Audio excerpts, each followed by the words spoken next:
and some different environments I've been in, and they say, "Oh, remember you such and such." That's not what happened. That's not. You want me to tell you what happened? Because it happened to me. So people get these ideas, and it's funny, you know. Bad news travels fast, right? Good news travels, but bad news travels faster.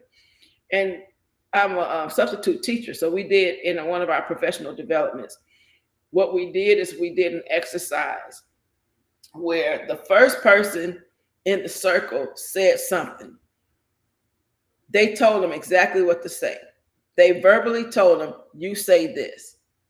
That person is supposed to give the message exactly like the facilitator gave it to them. They gave it to the next person, but they left something off. The next person added something. As it went around the circle, by the time it got back, nobody remembered what was said originally.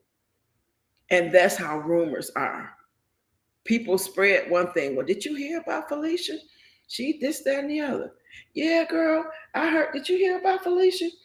Yeah. You know, she was in an accident and they had to cut off her leg. Girl, did you hear about Felicia? They had to cut off her leg and one of her fingers is missing. Like they add stuff or they take away stuff and it's all a lie. But when you tell your story, it's the truth. Whether they accept it or not, it doesn't matter. So I was at a funeral many, many years ago, and Bishop Greg Davis got up and told this story at the funeral. And I tell it all the time, but I tell you, just like I said about the rumors, how they spread and how they change. Well, I've changed this story. But the gist of the story is this. There was a guy who was doing a performance, and he was playing his instrument, whether it be a piano, a harp, a horn, whatever the instrument was. And he was playing so well that the crowd was giving him standing ovations, where his master, who had been training him and leading him and teaching him, was sitting in the balcony.